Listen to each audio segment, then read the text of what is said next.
Hi, I'm Rigo. This is your rat, and today we're leaving Fs in the chat for RWBY. Before all that though, be sure to like the video if you like it, share anything else would like it, let me know your thoughts in the comments down below, and subscribe if you want to see more.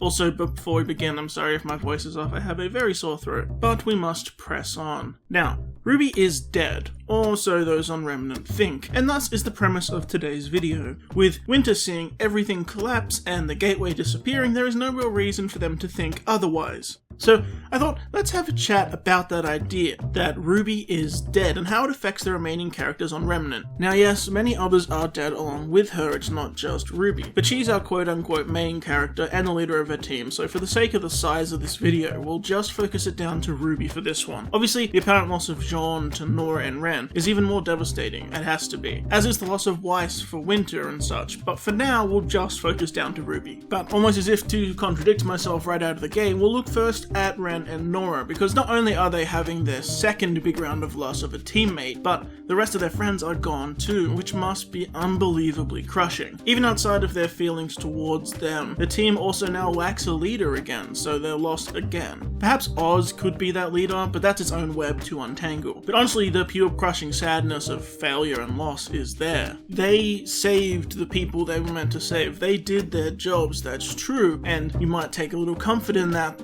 perhaps they thought there was nothing they could do. But that doesn't make the blow any easier that everyone they know is dead and gone as far as they're concerned. I would think this would actually drive them together, which somewhat undermines the message of Nora needing to find out who she is alone. But with their team and friends all killed, they're once again basically a pair, those two, which you would think would drive them together because of all the loss. They wouldn't want to also then lose each other on top of it. There are people around still, of course, like Oscar and Emerald, but from the core starting players of the show, that's it, they're just left, just the two of them. And that could probably lead to some drama. Hopefully, maybe we'll get some more dynamics and seeing what they were like on their own, or what they are like now on their own, they're back to being that. You'd want to think that they step up and become more mature and just fill their roles, but that wouldn't be interesting and that wouldn't be natural. It feels pretty unrealistic. This should really probably bury them in a hole of despair and loss and sadness. We didn't get much of that, their grieving of Pyrrha. We sort of skipped over it in the story and only had our brief moments with them. But this was Jean and RWBY, and Weiss, and Blake, and Yang. RWBY and Jean hitting the hardest for sure, especially after the Volume 4 with them traveling with RWBY as well. The effect of this overall may not be too impactful on the situation they're in with all the refugees and all that kind of thing, but just on who they are as people. There's help for those people around. There's resources evacuated, there's other huntsmen, there's the academy, so their responsibility should be a little lightened. They shouldn't have to be on their toes all the time, you would think, until Tyrion and Mercury Spring, whatever they're doing. But in general, they should be a little more relaxed, which is good, so we can take a little of that weight off their shoulders and Ren can't bury himself in a mission to hide from his feelings. Instead, they're focused and they have to face their emotions together and work through this pain, and that could be really interesting for their characters. Basically, what we didn't see them do with Pyrrha, but now again, even worse, for so many core people being gone. And hopefully they can't ignore this by implying it happened off screen, but we instead see them go through some of this development. So we don't just see them totally recovered by the time we get back, if you even can totally recover. That's the thing, if there is a time skip or we skip this sort of happening, there should still be a butterfly effect from these events on them. They shouldn't just totally recover, this should change who they are. Basically what I'm saying is that the way it's set up now, there is a good chance that there's this opportunity to open up real screen time and explore more emotions from them, and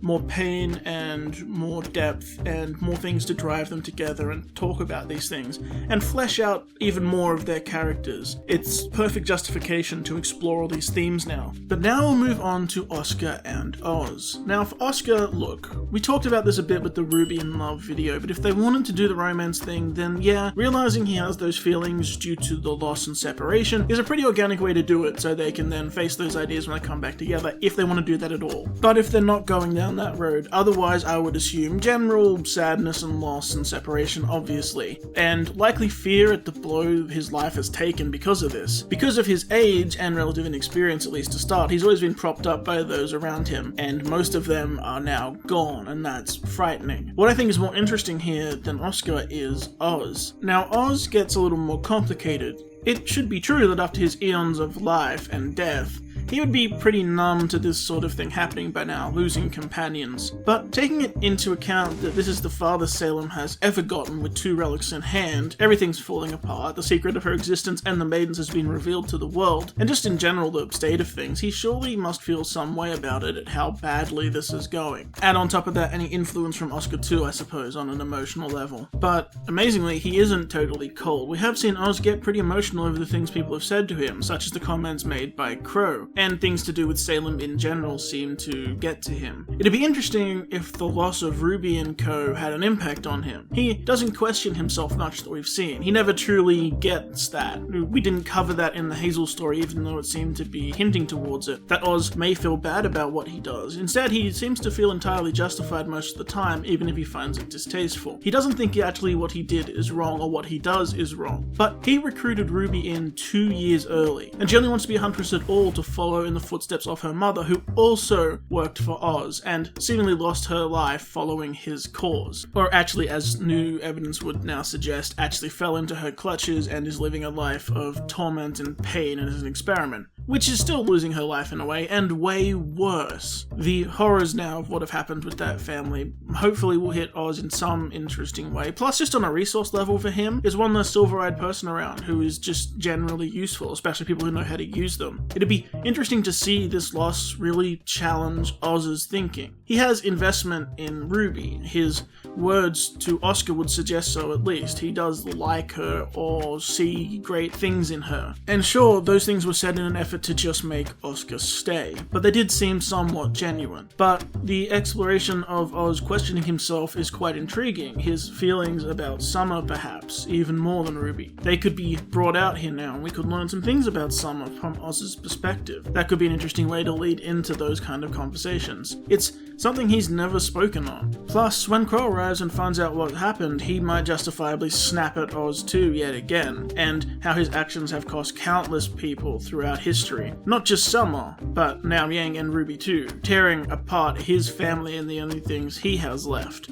ruining his life somehow even more. And sure, it's a little unfair to just dump it all on Oz, the result of butterfly effects he did not set in motion on purpose, and also the actions of Salem being needed to be responded to. But especially as an emotional response from Crow, it's certainly not out of the realm of possibility that it would come up that way. As a human response, it's very well justified for him to do that. Which does bring us around to Crow, but for brevity for this entire section, this is already its own video. See my Crow falling off the wagon video linked here and at the end, to explore the responses of Crow and what we could do with them. So moving on. And here quickly, before we go into more big characters, we'll cover a few of the smaller ones. Starting with Emerald, who has really only known RWBY in passing for the most part, but it could be an interesting reflection on her character. From the enemy girl she had brief interactions with at Beacon and spied on, to their battle at Haven, and who she was by the end of Volume 8, and how accepting she ended up being of Emerald's presence still, despite obvious beginning hostilities because she didn't know her allegiance yet. How she held her team together through all of this, and everyone together for the most part. At least that's how Emerald perceived it. She even said so herself. She had preconceived notions about what RWBY did, and they were pretty specific and how important RWBY was. So facing the reality now that she is on their side, the side against Salem, and this RWBY who she had in her mind that held everything together is gone, and Jean is gone too, leaving her to somewhat fill their shoes and help everyone, which is daunting and new to her. With no Salem or Cinder above her to order her around or control her to make her do these things, and facing that it's now her choice to take on this weight and responsibility, and try and fill that role, that void that's gone by these people that were her enemy. That's some cool introspection for her to think about, even briefly. It could be a good topic actually for her to bring up to the others like Ren and Nora and Oscar, these thoughts she's having and feelings she's having that she doesn't know what to do with, which could be a good way they could discuss and bond over things, something that they could all talk about.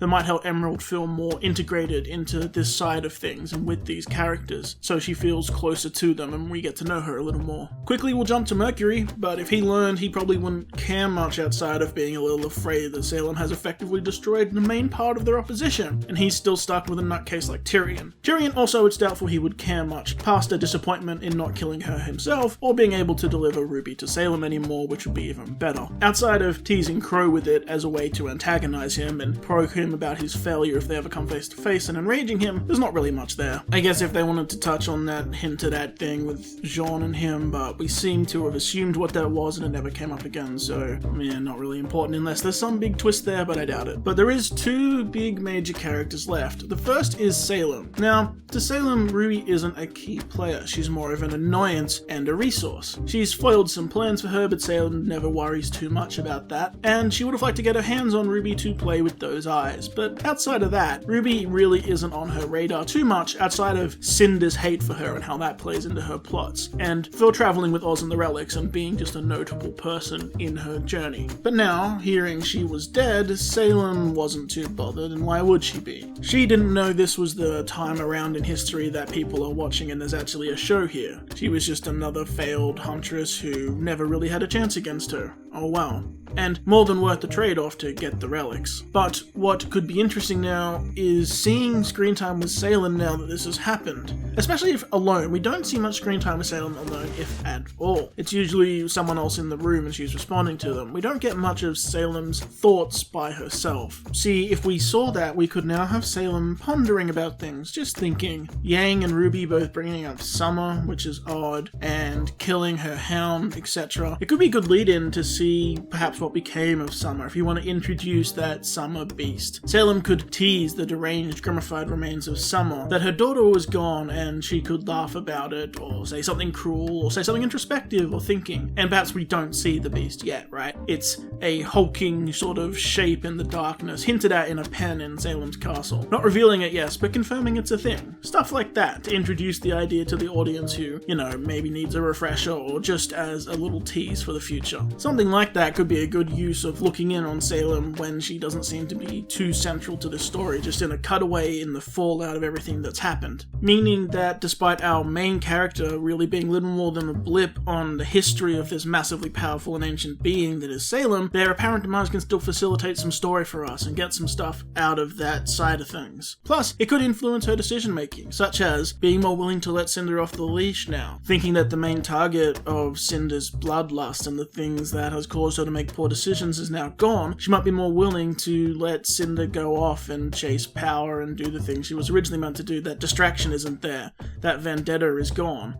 And the silver-eyed threat to Cinder, which is her vessel for the maidens, is now unlikely to appear again, especially someone who knows how to use them in that way. So, it's safer to let Cinder out. That could lead to Salem being more free to send Cinder on missions, and we see her again. Added to that is the fact that she's brought Salem 2 relics. That's really good. That gets her on Salem's good side even more to perhaps get favors. And that could facilitate seeing more time with Cinder attacking while the main team is away. And without all those people to help, that's very, very bad for the remaining team. So that could be pretty interesting and potentially pretty devastating. It could be something worth seeing. And lastly though, we come to Cinder. Now, Cinder has truly had the craziest murder boner for Ruby ever since she flashed her. Anyway, fair enough. Cinder is allowed to hate her. But what now? Sure, Cinder absolutely has drive left. She has the maidens and the power that she's always wanted. She's down an emerald and a Neo, so no help with that, she's on her own. Seemingly, she's on Salem's good side though, as we mentioned before, and that could lead to her being let loose a little easier. So logic would dictate the next thing she would want to do is go to Vacuo, because she knows winter is there for the taking, and probably the Summer Maiden too. The only other thing she'd want to do is go chase Raven, and she's not sure where Raven is, and Raven can get away pretty easily. So this is the best bet, and the next thing she would probably want to do in her goals. Especially since Cinder has listened in and asked Jin, so she knows where they're headed. It wasn't like she doesn't know where those portals were going to. In general, she would know where they're going. So, 2 maidens probably there, at least definitely 1. Plus, Cinder has the ability to fly, or she could take a ship like they've done many times, or get help from the staff to teleport there almost instantly. Getting to Vacuo would be no problem at all. But now let's talk about her getting to terms with the death of Ruby, because now that she's gone, it's a pretty big thing in Cinder's drive and wants that is now missing, and we could get some thoughts about that to flesh out Cinder's character even further with this new development. While she has other goals and wants, obviously, it can be an interesting thing to examine someone who has achieved their vengeance. What now? What is left to fill that hole? Because killing Ruby is something she wanted, but we've seen the power and hold Salem has over Cinder. We've seen Cinder's fear of her too, fair enough. So, in a way, if Cinder got introspective, In a quiet moment, examining her options, there could be a good place for an internal conflict here. She hates RWBY, absolutely, but she also hates her grim arm, and she hates the control over her once again. I'd actually have Cinder consider her appearance in general. It really seemed to be something she was proud of. She used to show herself off, and it was part of who she was as a person. The way she dressed, the way she speaks, the way she presented herself to people, it had quite a femme fatale thing about it, and it just was part of her identity. And after RWBY caused such damage to her, instead it was replaced with the want for vengeance. But now that vengeance is achieved, and now she also has power, but having her reminisce about perhaps how she once looked and the value she held in that could be a good place to start for some interesting thoughts. Perhaps a cool excuse, if it were me, to get a modern engine render of her in her dress at Dance Dance Infiltration in that party scene, so we could re-see that scene again, but also it was Cinder dressing up to show off. Bringing back a unique look for her we haven't seen in a while, but also thinking back to how she once looked. Then fade that scene back down to reality, and to her scarred face, missing eye, grim arm. These are RWBY's fault, the injuries, but the replacements are Salem's. While she probably doubts anyone can beat Salem, why would she think so? But RWBY, even if just by the merit of her silver eyes, has really been the lead person opposing Salem, at least as far as Cinder would be concerned. Now in actuality it's Oz throughout history, but for Cinder it's really been RWBY. And perhaps it's logical then that Cinder resigns herself to her fate, realizing that she's not really getting away anymore, but she can still go after the power she's always wanted. That would make sense, but perhaps there's this little niggle at the back of her brain that RWBY couldn't have beaten Salem anyway, but maybe, just maybe with silver eyes or something, it could have been a way to help her get rid of this grim somehow. Or perhaps just RWBY's opposition to Salem could have given a window for Cinder to get free from under Salem's thumb one day, but that's gone now, and by Cinder's own doing. So these thoughts that couldn't have entered her mind before because they were filled with vengeance, but now that it's gone, it's just an idea that she is stuck this way now, and it is mostly by her own doing and not just RWBY's, because that vengeance has been quenched and now she can think back on it in retrospect. Just add a second dimension to Cinder's thoughts about RWBY in general, and it could be an interesting idea going forward with the plot, if Cinder becomes opportunistic once RWBY returns perhaps. We don't know. She can still write it off and continue pursuing power for now, but we could come back to it later. And lastly, I wanted to mention another quick idea, which is in general the idea of a funeral, which is something I really want to see. Actually holding a memorial for those lost in Atlas, of course, in the central location, but on top of that, those who worked so hard to save them and gave their lives too, the ones who got everyone out, Team RWBY and John. If you wanted insight into the remaining characters, this is a fantastic way to do it. Hold the funeral. People like Ren, Nora, Oscar, Oz, Crow, Winter and others can give speeches, eulogies. We can have private flashbacks with them, or sort of general flashbacks as someone tells a story to the audience. Obviously, ideas like Raven portaling here and bringing Ty and such are expanded ideas that'd surely be heart-wrenching and horrific, and change things dramatically moving forward, and we've discussed that before, but for now, even just sticking with the characters who are here in general, we get so much out of this idea of holding a funeral, holding an actual hero's memorial and goodbye for them in vacuo. I think could make perhaps one of the best single episodes in RWBY ever in terms of character. Getting all these thoughts from people facing this new reality. Plus, give them some special outfits, like suits or something, if that's not too far-fetched in vacuo, or at least something in black, some clothes for them in mourning, just to make it really stand out, something special. It could be incredibly powerful. Even though we know they're not dead, it helps solidify to us that in the minds of those left, they really are. They could release lanterns into the sky over the desert, or whatever other symbolic gesture you'd like to make for an amazing visual. Then it makes this really hit home all the harder for them when the team finally does return, because we've seen them go through this big step. As always, the funeral is really for the people left behind, and it brings out the emotions buried in them and their thoughts. It could bring up history, it could bring up flashbacks to things we want to see, things we never saw, thoughts we didn't know people had. It could bring people together, it could cause fights among them, but really setting this whole scene could be just an amazing opportunity, so I hope they take advantage of it. Anyway, enough mourning before you start yawning, because that's all for now.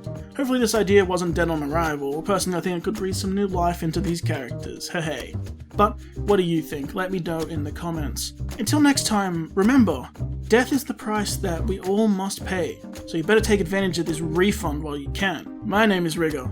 Hope you have a wonderful day, and I hope I did alright.